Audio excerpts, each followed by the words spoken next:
우리는 인생을 살면서 실수 또는 실패를 경험하게 됩니다. 여러분 인생에 가장 기억나는 실수가 있었죠? 가장 후회되는 실패와 실수가 여러분은 어떤 것이었습니까? 아무리 지식이 많고 경험이 많아도 불완전한 인간은 잘못 선택할 수 있고 또는 실패의 나락으로 떨어질 수밖에 없는 것이죠. 때로는 선택의 실수가 있습니다. 그래서 신경을 써서 많은 생각 끝에 신중하게 선택을 했는데 그 결정이 잘못된 선택이었습니다. 때로는 신경을 써서 옷을 골랐는데 잘못 선택했어요.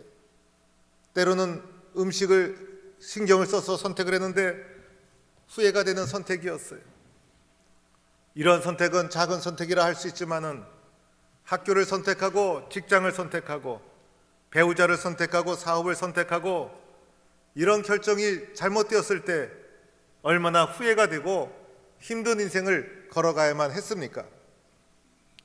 때로는 관계에서도 실패를 경험하게 됩니다.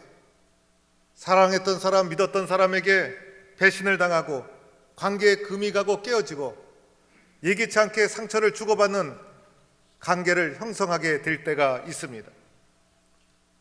말에 실수를 하게 되고 처신을 잘못하게 되고 대학 입시에서 실패하고 직장 선택에서 실패하고 결혼 생활 실패하고 여러 가지 잘못을 경험하며 우리는 인생을 걸어가고 있습니다.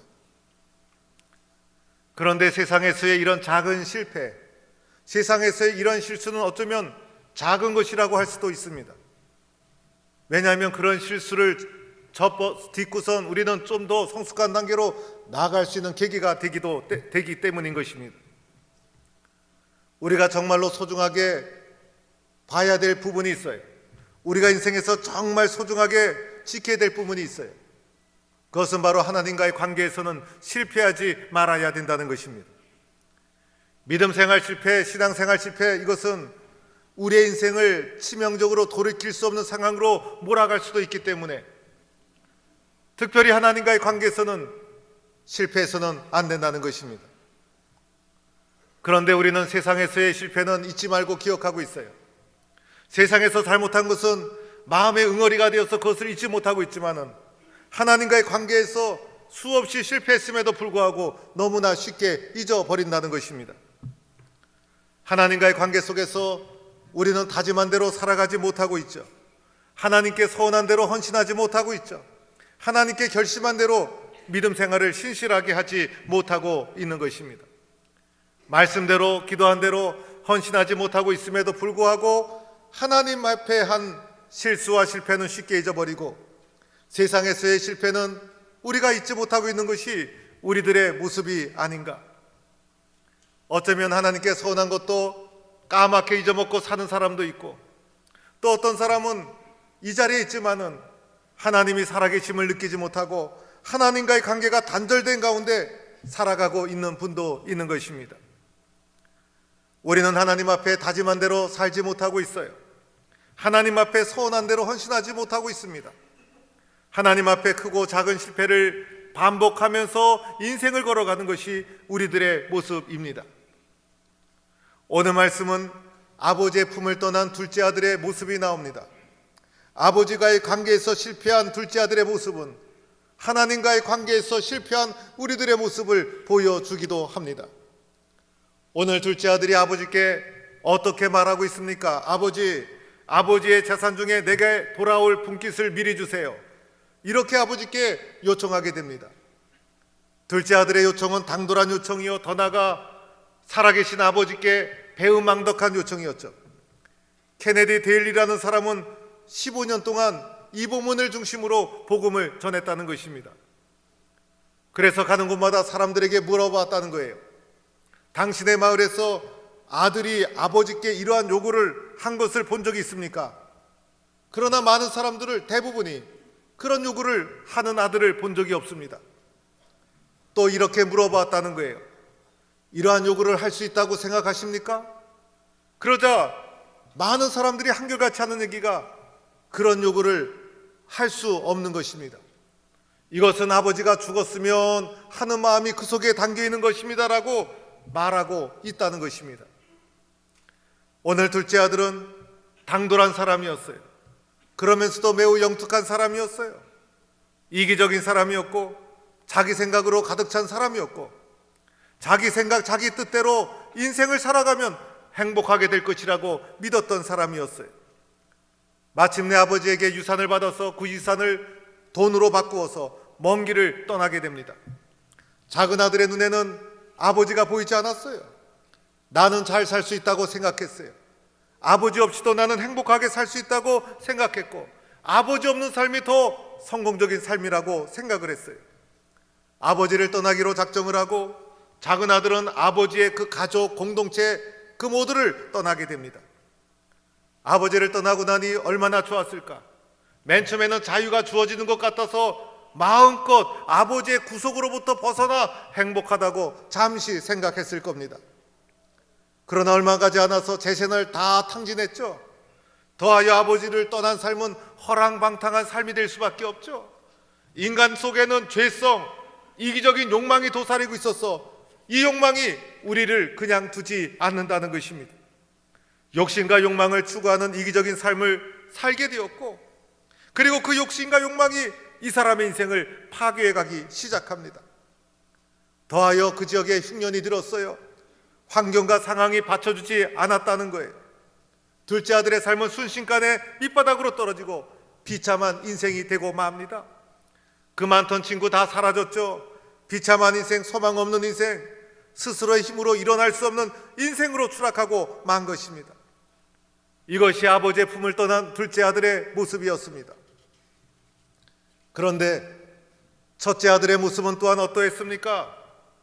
첫째 아들은 아버지를 떠나지는 않았지만은 둘째 아들이 돌아왔을 때 아버지가 둘째 아들을 품에 안고 사랑의 눈물을 흘릴 때 첫째 아들은 노하여 집에 들어가지도 않았어요. 첫째 아들 마음속에 격분하는 마음이 올라왔던 거예요. 아버지의 처신이 마음에 들지 않았어요. 작은 아들을 품어주시는 아버지의 사랑을 깨닫지 못했다는 것입니다. 첫째 아들이 집을 떠나지 않았지만 그 속에도 여전히 이기적인 욕심과 욕망이 도사리고 있었어요. 큰아들이 아버지께 어떻게 항의합니까? 아버지가 언제 저에게 잘해준 적이 있습니까? 아버지가 언제 제 친구들에게 후대한 적이 있습니까? 아버지의 집에 거하면서도 아버지의 사랑을 깨닫지 못하고 느끼지 못하고 있었다는 것이에요. 비록 그가 아버지의 집에 있었지만은 의무적이고 형식적이었어요. 아버지의 사랑의 마음을 몰랐어요. 아버지의 사랑을 받으면서도 기쁨과 감격을 누리지 못하고 있었다는 것입니다. 작은 아들의 모습을 통해서 우리는 무엇을 깨닫게 됩니까? 하나님 아버지를 떠난 우리의 모습이 이와 같다는 거예요. 하나님과의 관계에서 실패한 우리의 인생이 이러할 수밖에 없다는 것입니다. 아버지의 관계가 깨어진 우리들의 욕심과 욕망으로 살아온 인생, 마침내 행복할 것 같지만은 비참한 인생으로, 실패한 인생으로 떨어질 수밖에 없다는 것입니다. 하나님을 떠난 삶은 행복할 수 없는 것이죠. 하나님을 떠난 삶의 결과를 우리에게 여실히 보여주고 있는 거예요. 큰아들을 통해서는 무엇을 말해주고 있는 것입니까? 비록 아버지의 집에 있었지만은 감격과 기쁨을 누리지 못하는 형식적인 의무적인 삶의 모습을 보여주고 있는 것이죠. 아버지의 곁을 떠나지 않았지만은 아버지의 사랑을 깨닫지 못했어요. 아버지가 나를 얼마나 사랑하는지를 깊이 있게 알지 못했어요. 그래서 형식적으로 의무적으로 아버지의 집에 몸만 거했지. 그의 몸과 정신과 영혼은 아버지의 사랑을 누리지 못하는 형식적인 모습을 우리에게 말해주고 있는 것입니다.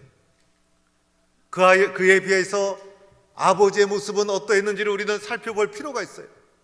그에 비해서 아버지는 어떠했는가? 이 아버지는 우리를 향한 하나님 아버지의 모습을 보여주는 것입니다. 하나님 아버지는 사랑의 아버지이라는 것입니다. 아버지는 오늘 조건과 이유를 아들에게 묻지 않죠. 무조건적으로 아들을 사랑하시고 아들에 대한 끝없는 사랑을 보여주시는 것이 아버지의 모습. 이 아버지의 모습이 우리를 향한 하나님 아버지의 모습입니다. 아들의 요청을 다 수락합니다. 큰아들이 항의할 때도 수용합니다. 이유를 따지지 않고 조건을 따지지 않아요. 아들이 돌아왔을 때 책임을 묻지 않아요. 그 이유는 사랑하기 때문에 조건 없이 이유 없이 아들을 사랑하시는 아버지의 모습, 이 모습이 바로 나를 사랑하시는 하나님의 모습이라는 것입니다. 아버지 하나님의 사랑은 끝까지 기다리는 사랑이죠. 오늘 집을 나간 아들을 아버지는 끝까지 기다리죠. 아버지는 끝까지 아들을 잊지 않고 기다리십니다. 아들은 아버지를 잊어버렸어요. 아마 떠난 후에 둘째 아들은 아버지에게 한 번도 연락을 하지 않았어요. 그러나 아버지는 아들을 한 번도 잊은 적이 없었어요. 동구 밖에 나가서 아직도 거리가 먼데 라고 하면서 지켜보는 것은 아들을 잊지 못해서 오늘 돌아오려나 하면서 간절히 기다리는 아버지의 모습, 아들을 한 번도 잊지 아니하시고 끝까지 기다리시는 아버지의 모습을 우리에게 보여주고 있는 것입니다. 내가 어디에서 무엇을 하든지 내가 믿는 하나님 아버지는 어떠한 분이십니까? 끝까지 나를 기다리시는 분, 그것이 바로 내가 믿는 아버지 하나님이십니다. 아버지 하나님은 용서하고 그리고 회복시키는 분이십니다. 아들이 돌아왔을 때 아버지가 문을 열어주고 괘씸한 아들 하면서 등을 돌리고 앉아있지 않았다는 거예요. 아들이 저 끝에서 보이자 측은히 여기는 마음이 발동해서 아버지는 달려가 목을 안고 그리고 입을 맞추고 눈물을 흘리고 그리고 그 아들을 넓은 품에 품어주셨어요. 제일 좋은 옷을 내다 입히고 가락지를 끼우고 발에 새신을 신기고 살찐 송아지를 잡아다가 잔치를 베풀고 아들로서의 영광스러운 모습으로 온전히 회복시켜 주시는 아버지의 사랑의 모습을 보게 됩니다. 집에 돌아온 아들 마음이 편하지 않았죠. 자기가 지은 죄를 잘 알고 있었기 때문이에요. 그래서 아버지께 아버지 저는 아들이 아닙니다. 저를 품꾼의 하나로 써주세요라고 아들은 요청했어요. 아버지가 그 말을 듣고 그래 너는 품꾼이다 이렇게 하지 않았죠. 새 옷을 입히고 가락지를 끼우고 잔치를 베풀고 아들의 지위를 영광스럽게 회복시켜 주셨다는 것이에요. 우리가 믿는 하나님 아버지 어떤 분이십니까? 우리를 회복시켜 주시고 우리를 치유해 주시고 우리가 어떤 문제, 우리가 어떤 아픔이 있을지라도 우리를 온전히 회복시켜 주시는 분이 내가 믿는 아버지 하나님이라는 것을 믿는 성도가 되기를 바랍니다. 어쩌면 우리는 하나님 아버지 앞에서 집을 나간 둘째 아들과 같은 존재입니다. 또는 집을 나가지 않았지만 첫째 아들과 같은 존재이기도 합니다. 아버지 하나님을 떠나서 자기중심적으로 인생을 살아갑니다. 아버지 관계없이도 나는 잘 살 수 있다고 생각합니다. 허랑방탕하며 세상과 짝하며 살아갑니다. 아버지의 자녀라는 것을 다 잊어버렸어요. 탕진하고 인생의 밑바닥까지 떨어질 수밖에 없는 그런 인생의 길을 걸어가는 것이 바로 우리들의 모습이 아닌가. 이 모든 것은 아버지의 품을 떠나 내 생각, 내 계획대로 살다 보니 인생이 잘 될 것 같지만은 잘 되지 않고 고생을 하고 허무하고 열매가 없는 인생을 살아갈 수밖에 없는 우리들의 모습, 바로 오늘 말씀에 나눈 둘째 아들이 바로 우리들의 모습이라는 것입니다. 또한 아버지 집에 거하고 있지만은 형식적이고 의무적이에요. 감격과 기쁨을 잃어버렸어요. 아버지의 사랑의 마음을 깨닫지 못했어요. 그래서 첫째 아들과 같은 모습, 바로 우리들의 모습이 아닌가. 첫째 아들, 둘째 아들, 우리 모두는 아버지 하나님께 돌아와야 한다는 것이에요. 아버지 하나님과의 관계를 회복해야 한다는 거예요. 끝까지 기다리시는 하나님, 우리를 온전히 취하시는 아버지 하나님의 품으로 우리는 돌아와야 하는 것이에요. 요즘 제 대학 친구 한 명이 오래간만에 전화를 하더니 수시로 전화하면서 저한테 신앙의 상담을 합니다. 이 친구는 대학 다닐 때 이단 종교에 빠졌던 친구예요. 자기가 믿는 것이 진리라고 우기면서 저하고 논쟁도 몇 번 했던 친구예요. 졸업을 한 후에 연락이 없었어요. 그런데 졸업하고 나서 회사를 차려서 서울에서 그래도 비교적 큰 중소기업을 이끄는 사장이 되었어요. 집은 서울 강남에 살고 제 생각 같아서는 우리 교회 나오라고 그러고 싶은데 집이 멀어서. 이 친구가 인생을 살다가 어느 날 제가 목사가 된 걸 알고 저한테 전화를 해서 신앙 상담을 하기 시작합니다. 친구야, 내가 예수님을 만났다. 내가 하나님에 대해서 얼마나 갈급해하는지 모른다. 내가 성경을 늘 기회 있을 때마다 읽는다. 집에 있는 텔레비 다 치웠다. 출장 가면 성경만 읽고 그리고 말씀만 읽고 얼마나 행복한지 모른다. 하나님의 진리의 말씀을 깨닫고 나니 예수 안 믿는 우리 가족들이 얼마나 불쌍한지 내 마음이 너무나 다급해졌다. 내가 너무나 얼마나 갈급했는지 동영상을 찾아서 내가 본 설교가 1000편이 넘는다. 지금도 기독교 서적 이것저것 읽는데 그동안 내가 얼마나 잘못 살아왔는지 말씀을 들으면서 말씀을 읽으면서 깨닫게 되었다. 지금은 여러 교회를 다니고 있지만 내가 뿌리를 내릴 정말 좋은 교회가 나한테 필요한데 교회를 하나 소개시켜다오. 그러면서 얼마나 갈급해하는지, 얼마나 사모하는지, 얼마나 진실하게 예수 믿고 하는지 저한테 수시로 전화를 걸어서 상담을 하는데, 이 친구의 안타까워하는 갈급한 모습을 제가 들을 때마다 제 자신이 그 친구의 목소리를 들으면서 은혜를 받게 됩니다.